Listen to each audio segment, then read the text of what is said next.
अस्सलाम वालेकुम नाज़रीन, मैं हूं आपकी मेज़बान अरोसा खान और आप देख रहे हैं डेली पाकिस्तान। मैं इस वक्त Royal Swiss International 5 star hotel में मौजूद हूं और मेरे साथ मौजूद हैं interior designer and architect Syed Hussain Raza sahab. हम इनसे जानेंगे कि ये होटल जो कि आप लोगों के भी जहन में आ रहा होगा कि पहली दफ़ा नाम सुन रहे हैं। जी हाँ, बिल्कुल ये पहली दफ़ा ही आप लोग इस होटल का नाम सुन रहे हैं।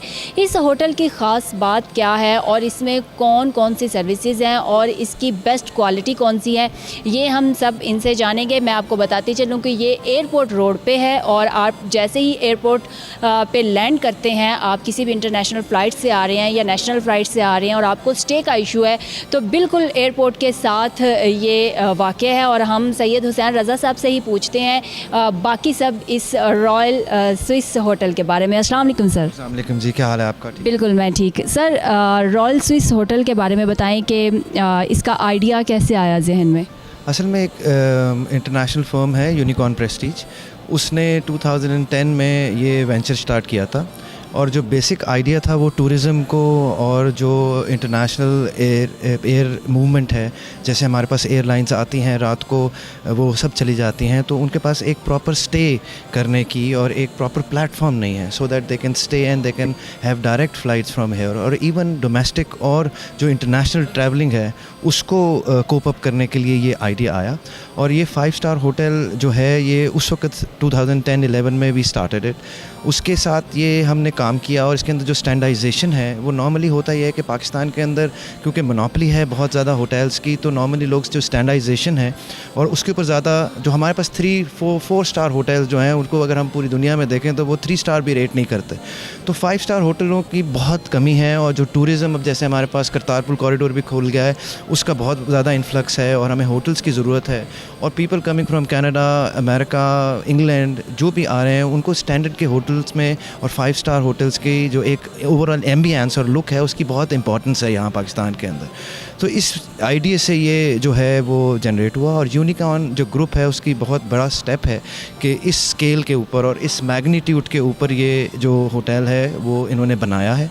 और इसमें जो 5 स्टार की स्टैंडर्डाइजेशन है वो बहुत अच्छी तरह से पूरी की है, डिज़ाइन वाइज, उनकी back of the house services की वाइज। बिल्कुल मैं आपके डिज़ाइन वाइज भी पूछूंगी कि चूँकि आपने इसको ओवरऑल डिज़ाइन किया है, तो बाकी पाकिस्तान में जो रेस्टोरेंट्स हैं, जो होटल्स हैं, उनमें और रॉयल स्विस के डिज़ाइन में क्या फ़र्क है? असल में जो बाकी होटल्स हैं उसके अंदर और इसमें डिफरेंस ये है कि इसके अंदर जो फैसिलिटेशन है वो बहुत ज़्यादा स्टैंडर्डाइजेशन जो 5 स्टार की है उसके ऊपर हमने सारी स्पेसेस को दी हैं। अगर आप एम्बियंस देखें तो एम्बियंस में लाइटिंग जो है वो 3 to 4 वे लाइटिंग हमने यूज़ की है। उसके अलावा जो back of the house facilities हैं उसको हमने पूरा इंटरनेशनल स्टैंडर्ड्स के साथ मैचअप किया है। We have a 2000 square foot area of kitchen जो कि बैंक्वेट किचन है और वो फ्लाइट किचन को भी केटर करने का जो है मुतमन्नी है, उसको भी वो केटर कर सकता है। बाकी फायर रिटार्डेंट हमने प्रोडक्ट्स यूज़ किए हैं। It's a green building, we have used all material which is energy efficient, और वो एनर्जी एफिशिएंट जो मटेरियल्स हैं उसकी वजह से जो हीट है वो कम जनरेट होती है इस पूरी बिल्डिंग में। सो जितनी भी इलेक्ट्रिसिटी और बाकी सब चीज़ें प्रोड्यूस होती हैं वो जो एक आम बिल्डिंग को इलेक्ट्रिसिटी चाहिए होगी उससे लेस इस बिल्डिंग में चाहिए होगी, बिकॉज हमारे पास जितनी इंसुलेशंस यूज़ हुई हैं और यूवी ग्लास यूज़ हुआ है वो प्रिवेंट करता है 15 to 20% ऑफ सनलाइट को और अल्ट्रा वायलेट रेडिएशन को अंदर inside. So it's a green building. Sir, आपने जो कि डिज़ाइन के बारे में तो हमें बता दिया, आप हमें इसकी फ़ैसिलिटीज़ के बारे में बताएं। और फैसिलिटीज़ में मैं सबसे पहले आपसे रूम्स पूछूंगी कि रूम्स की आपके पास कितने तरह के रूम हैं और टोटल कितने रूम्स हैं? एक्चुअली ये जो 5 स्टार चेन है इसकी एक स्टैंडर्डाइजेशन है। अब जैसे हमारे पास ये जो चेन आई है ये स्विट्ज़रलैंड की चेन है और it's for the first time कि एक स्विस चेन ने पाकिस्तान के अंदर जो है फ्रेंचाइज दी है किसी को। सो रॉयल स्विस जो कंपनी है वो स्विट्ज़रलैंड की है। तो इसके अंदर जो रूम्स हैं वो 320 रूम्स हैं, 2000 का बैंक्वेट है, 500 के 4 हॉल्स हैं जो कि डिवाइडेड हैं, कैन बी पार्टीशनाइज्ड। तो 500 की कैपेसिटी के हम 4 हॉल्स को कन्वर्ट करते हैं। वी हैव 4 रेस्टोरेंट्स जिसमें कॉन्टिनेंटल है, चाइनीज़ है, जापानीज़ है, बारबेक्यू है, 24 आवर्स कैफ़े है जो हमारा 24 आवर्स रन करेगा।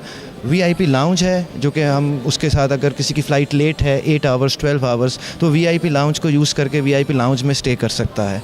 Health club state of the art health club है, लेडीज सेक्शन अलग है, जेंट्स सेक्शन अलग है। स्विमिंग पूल इज़ अराउंड 40/100 का स्विमिंग पूल है। So it's a leisure pool जो कि ऊपर टॉप रूफ पे you can have a very good party, you can have very good swimming time over there. तो ये इसके अलावा हमारे पास जो है शॉपिंग मॉल है, जो शॉपिंग मॉल के अंदर कुछ प्रीवियस शॉप्स होंगी, ब्रांड्स होंगे, ब्रांड्स के अंदर आपके जो डिफरेंट अच्छे इंटरनेशनल ब्रांड्स हैं उनको हम यहाँ जो है वो इंट्रोड्यूस कराएंगे। ओके, और आप लोगों की जो रूम सर्विस चार्जेस हैं वो स्टार्ट उनकी प्राइस क्या है? एक्चुअली अभी हमारा जो लॉन्च है वो जनवरी में है, अभी हमारा टेस्ट रन है, तो अभी इनकी इंट्रोडक्टरी प्राइस है जो कि अभी एग्जैक्टली मुझे नहीं पता है, बट अभी बिल्कुल मुनासिब सी इंट्रोडक्टरी प्राइस है। लेकिन वी आर वेटिंग फॉर जनवरी के जनवरी में हमें इसको एक इनाग्रेट करना है प्रॉपर तरीके से, और फिर हम सीख कर रहे हैं कि कोई अच्छा जिसकी गवर्नमेंट इन्फ्लुएंशियल को, जैसे हमारे प्राइम मिनिस्टर साहब हैं, उनको हम यहाँ बुलाएं और वो इसको इनाग्रेट करें टोटली, और इतने बड़े प्रोजेक्ट को और इतने मेगा प्रोजेक्ट को जो कि एक इकोनॉमिक कॉरिडोर बनेगा इस पूरे रीजन के लिए, that would be wonderful. Okay sir, जो लोग यहाँ पे रूम बुकिंग के लिए आएंगे और जो यहाँ पे रूम बुक करवाते हैं, तो वो रूम बुकिंग की जो कॉस्ट देंगे, जो प्राइस देंगे, आप लोगों की जितनी भी सर्विसेज है, सैलून सर्विसेज हो गई या हेल्थ सर्विसेज है, जिम सर्विसेज है, पूल सर्विसेज हैं, वो सब उसी कॉस्ट में होंगी या अलग से उन जो लोग यहाँ पे स्टे करेंगे उनको अलग से उसका पे करना पड़ेगा? यहाँ स्टे करेंगे उसमें काफ़ी चीज़ें ऐसी हैं जो कॉम्प्लीमेंट्री होंगी, जैसे जिम है, आपका स्विमिंग पूल है, और वेरियस फैसिलिटीज़ हैं जो कॉम्प्लीमेंट्री होंगी, और कुछ ऐसी चीज़ें होंगी जैसे बार्बर शॉप है और मिसलिनियस चीज़ें हैं, उनका चार्जेस होंगे। बहुत शुक्रिया सर। बहुत शुक्रिया। जी नाज़रीन, जैसा कि हम रॉयल स्विस में मौजूद हैं और ये अपनी तर्ज का एक बहुत ही अलग और मेगा प्रोजेक्ट है, और पाकिस्तान में जो है ये बिल्कुल डिफरेंट है बाकी होटल से, तो आप लोग ज़रूर यहाँ पे विज़िट करें और यहाँ की सर्विसेज से फ़ायदा उठाएं। इसी के साथ अपनी मेज़बान अरुसा खान को इजाज़त दीजिए। अपना बहुत सारा ख्याल रखिएगा। देखते रहिए डेली पाकिस्तान। अल्लाह हाफिज़।